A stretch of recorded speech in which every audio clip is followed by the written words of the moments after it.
ধানমন্ডি ৩২ নম্বরে চলে যেতে চাই, সেখানে আছেন সহকর্মী সাবরিনা মজুমদার। সাবরিনা, সেখানকার পরিস্থিতি এখন কেমন দেখছেন? এখনকার পরিস্থিতি আসলে কেমন চলমান আছে আপনি জানাবেন।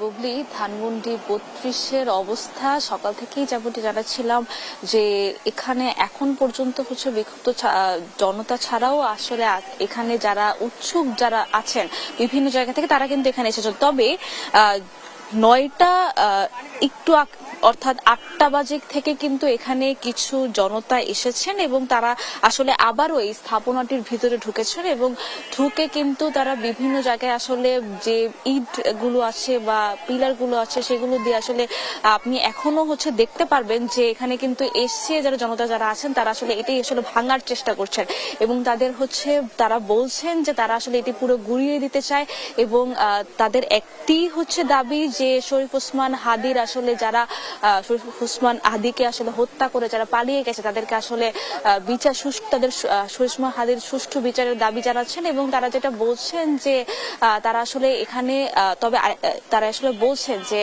তারা আসলে স্বরাষ্ট্রমন্ত্রী স্বরাষ্ট্র উপদেষ্টার আসলে পদত্যাগের দাবিও করছেন। এখানে কেউ কেউ এসে বলেছেন, তবে যে কর্মসূচির কথা আসলে আমি তাদেরকে জিজ্ঞেস করেছিলাম যে তাদের আসলে এখানে এসে কোনো কর্মসূচি তারা দিবেন কিনা, তখন তারা বলেছেন যে বাদ জুমা যখন হচ্ছে এখানে বিভিন্ন স্থান থেকে আসলে এখানে যারা জনতারা একসাথে আসবেন তখন তারা আসলে চিন্তা করবেন যে আসলে এখানে কর্মসূচি কি দেওয়া যায়। এছাড়াও যদি বলতে চাই যে এখানে কিন্তু আসলে সকাল থেকে যখন দেখছিলাম তখন আসলে কিছুটা আসলে জনগণ এখানে এসেছেন যারা হচ্ছেন এখানে এসে যারা আসলে দেখতে এসেছেন যে আসলে স্থাপনাটার আসলে কি অবস্থা বা কি কি ভেঙেছে বা কেউ কেউ ছবিও তুলছিলেন, কেউ কেউ সেলফিও তুলছিলেন। তবে পরবর্তীতে ঠিক কিছুক্ষণ আগে আসলে এখানে কিছু জনতা আসলে এই স্থাপনাটার ভিতরে ঢুকেন এবং ঢুকে আসলে আবারও এই স্থাপনাটিকে আসলে গুড়িয়ে দেওয়ার আসলে চেষ্টা করেন। তারা হচ্ছে বিভিন্ন জায়গায় আসলে আগুনও জ্বালিয়ে দিয়েছিলেন এবং পরবর্তীতে বিভিন্ন জায়গায় আসলে বিভিন্ন বড় বড় পাথর বা ইট এগুলোর মাধ্যমে আসলে সেগুলো আসলে ভাঙার চেষ্টা করছেন। তো এখনো যদি আপনি দেখতে পারেন যে বিভিন্ন জায়গায় কিন্তু আসলে আগুনও আসলে জ্বলছে।